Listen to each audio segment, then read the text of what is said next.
Tidak terpenuhinya bukti material menjadi alasan mengapa berkas mantan Dirut PT LIB Ahmad Hadian Lukita belum dinyatakan lengkap atau P21. Mengapa setelah hampir 3 bulan berlalu pengusutan tragedi Kanjuruhan masih dianggap sebagian besar pihak tidak menunjukkan keseriusan? Bergabung mantan anggota TGIPF Akmal Marhali. Mas Akmal, selamat malam. Selamat malam Tiffany, salam sepak bola. Salam sepak bola.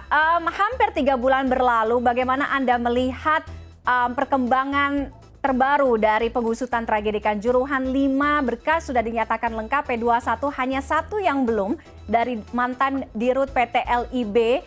Mengapa belum? Karena tidak terpenuhinya bukti, kemudian tidak ditemukan niat jahat. Saya akan minta tanggapan dari mantan anggota TGIPF.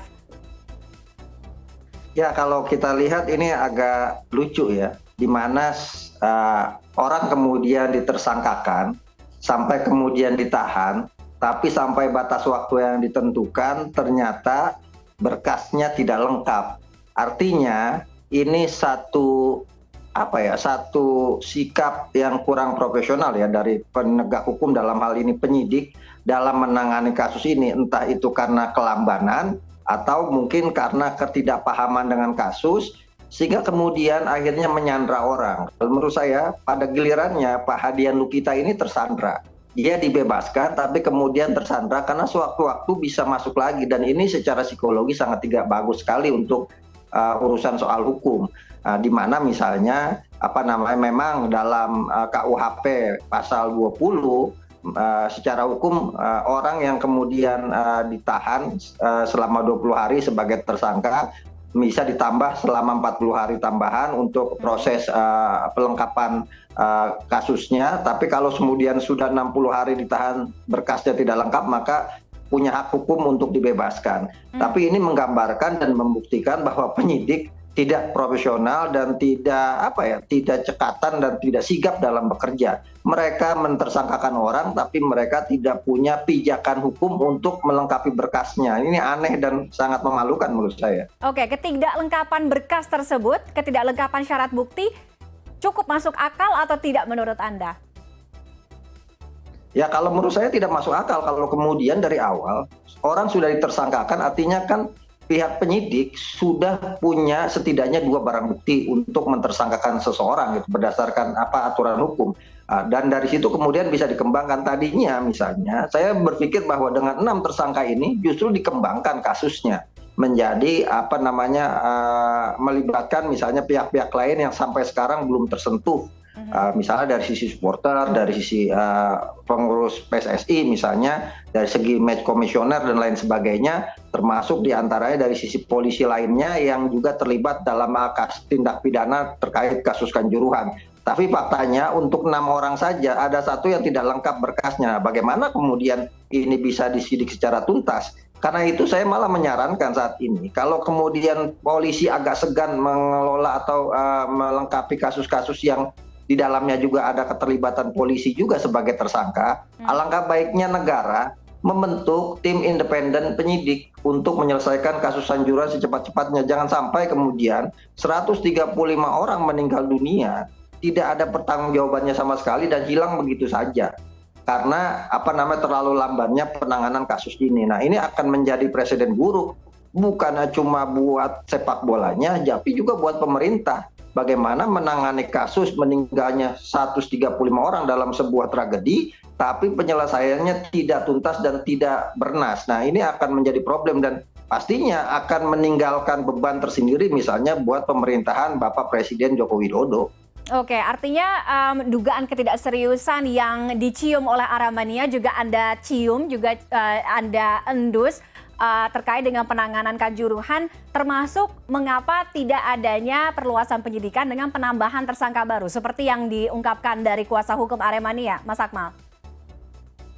Ya, kabar terakhir saya menerima informasi bahwa pihak kepolisian, penyidik sudah mengirimkan lagi surat pemanggilan kepada match komisioner Insinyur Rukman Wijayana untuk dilakukan pemeriksaan kembali tahap kedua atau untuk yang kedua kalinya, dan akan dilakukan pada Kamis 5 Januari 2022 di kantor Polda Jatim pada jam 10.00.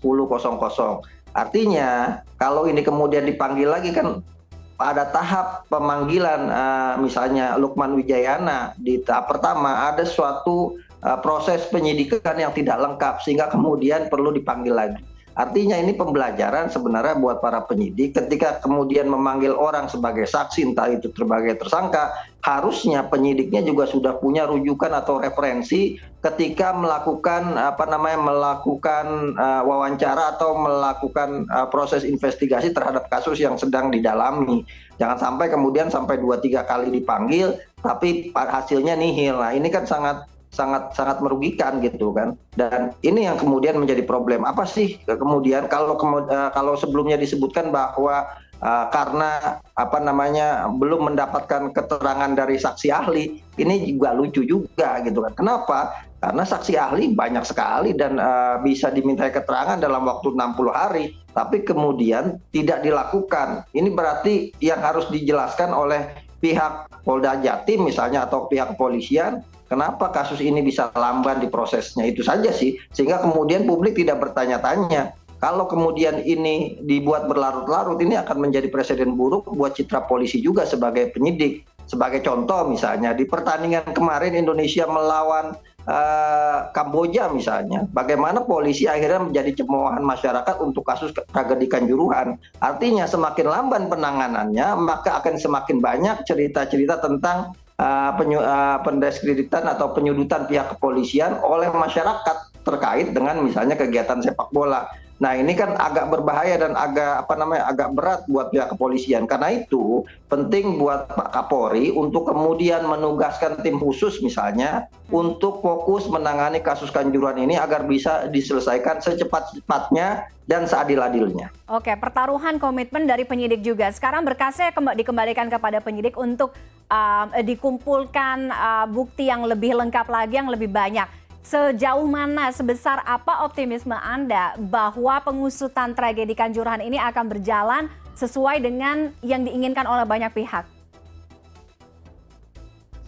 Ya, artinya kalau sejauh mana amat sangat tergantung kepada pihak penyidik, dalam hal ini kepolisian. Makanya kemudian kami atau saya mengusulkan untuk agar bisa diselesaikan dengan cepat dan membuat masyarakat percaya, penting dibentuk misalnya tim independen penyidik untuk khusus tragedi Kanjuruhan ini, karena lambannya proses yang dilakukan oleh pihak penyidik dari Polda Jatim dalam menangani kasus ini. Jangan sampai kemudian semakin merusak citra kepolisian di mata publik kalau sampai lamban dalam proses penanganannya. Orang kan bisa bertanya-tanya, ada apa kemudian kok jadi lamban gitu.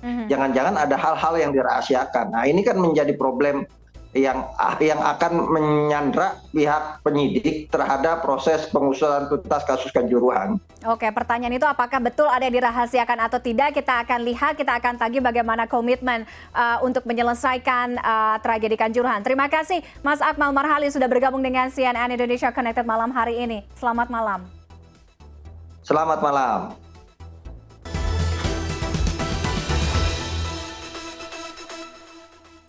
Hampir 3 bulan berlalu, kita akan lihat apa kata warganet di lini masa terkait dengan perkembangan kasus tragedi Kanjuruhan. Saya akan buka komentar yang pertama dari akun @agung_faisem. Mencuit, keringat memperjuangkan keadilan belum kering. Mantan Dirut PT LIB Ahmad Hadian Lukita udah menghirup udara bebas. Harus diusut tuntas. Berikutnya dari Raffi Kaihi mencuit, makin lama kok jadi makin ngaco ya. Bisa-bisa sebelum Kanjuruhan direnovasi, semua tersangkanya jadi bebas. Dari Naufal Budiman mencuit, sudah terencana dengan rapi Ketua LIB Ahmad Hadian Lukita yang menjadi terdakwa kasus Kanjuruhan dibebaskan kembali oleh Polda Jawa Timur.